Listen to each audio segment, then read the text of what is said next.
Against policy statement का मामला है। आपको याद होगा इंडिया की एक एम्बेसडर के साथ अमेरिका में जो तौहीन आमेर सुलूक हुआ था, इंडिया ने उस पर जो रिएक्शन दिया वो बेचा उन्होंने उस रिएक्शन को। हम क्यों नहीं करते? दो चीजें बहुत जरूरी हो चुकी हुई हैं इस वक्त जी।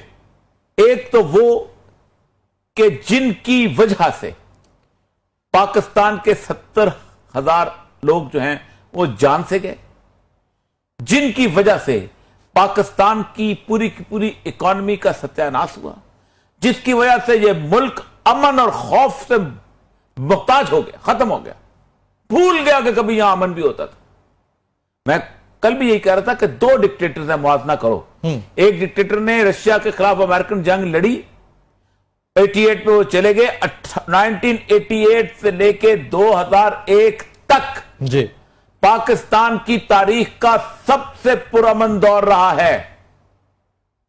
बलोचिस्तान में सरजसी नहीं, तमाम कॉम्प्रेस मूवमेंट जितने लोग थे, अजमल खटक से लेके असफंदियार वली तो वली खान से लेके तो तालब मैंगर से लेके तो खैर बचपरी से लेके सारे के सारे यहां बैठे हुए हैं। सही, कोई किसी किस्म की मूवमेंट नहीं, कोई धमाका नहीं, सिवाय एक आपकी वो थी अपना कराची की मामला, वो सियासी मामला था और आपके सेक्टेरियन तो बिल्ट हुई थी, और सेक्टेरियन की वजह जो है वो कुछ और थी। वो ईरान सऊदी अरब क्लैश था, वो दोनों एक दूसरे को पैसे देते थे, अपने बंदे खड़े किए हुए थे। उसके अलावा ये बाजार रोशन थे। ये सब 2001 में आपने अमेरिका के साथ फिर आप खड़े हुए और आपने तबाह बर्बाद कर दिया ये मुल्क, आपने सत्यानाश कर दिया इस मुल्क का।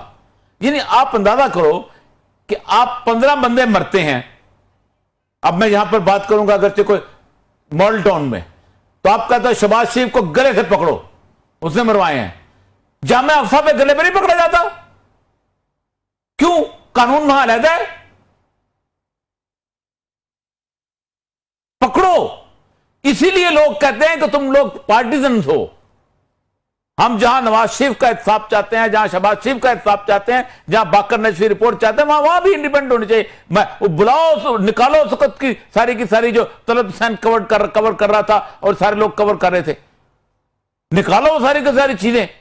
और जिस तरह और वो टूर निकालो जब बाद में आप अंदर दाखिल हुए और क्या 81 बंदे तो मरने की खुद मुशर्रफ साहब ने खुद तस्लीम किया कि मारे हैं।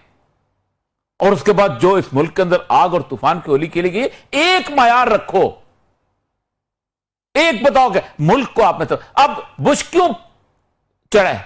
इसलिए कि उसको पता है गैरत 1 मिनट में हम बेच देते हैं। जॉर्डन कहता है कि 7 अब हमने मुतालबा रखे, हमारा अंदाजा था कि 2-3 मानेगा, 7 को 7 मान लिए।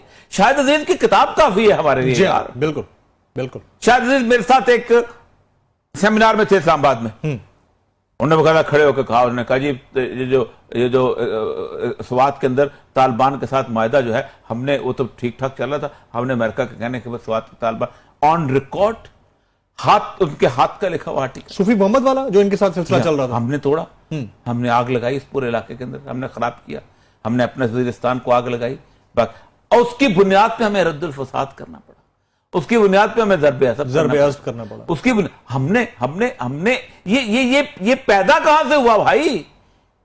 ये नेक मोहम्मद को जिस वक्त अमेरिकन ने मारा था सबको पता था। तो ये मसला सर ये है कि ये करारदाद काफी नहीं है। इस पाकिस्तान को अपनी गलतियों के ऊपर बाकायदा एक पब्लिक इंक्वायरी बिठानी चाहिए कि किस शख्स ने ये किया है, किस शख्स की वजह से जो हुआ है। आर्मी को बीच में आना पड़ेगा? नहीं, आर्मी को खुद करना चाहिए। अच्छा, इसलिए पाकिस्तान का मसला नहीं है, पाकिस्तान आर्मी का भी मसला है। उसने सिर्फ पाकिस्तान आर्मी को भी साथ ही उसने अमेरिका के सामने बेच दिया। एक सिर्फ ये पाकिस्तान आर्मी की भी जिल्लत और रुसवाई का मसला हुआ है ना इसके अंदर। तो भैया आपको खड़े होकर मुंह पे कहता है कि आप डुअल हो, आप हमें धोखा देते हो, आप फलाप पालते हो, आपके बंदे, आपके 10,000 सिपाही शहीद हुए, आपके मुंह पर थप्पड़ पड़ता है कि आप जो है वो मुनाफिक हैं। ये किसकी वजह से हुआ है? ये किस शख्स की वजह से हुआ है? तो मसला सारा ये है कि ये उसकी वजह से भी है और हमारी सिविलियन लीडरशिप की वजह से भी है, दोनों। अब ये करारदाद तो आ गई, अब आप खड़े हो जाओ एक तरह। ठीक।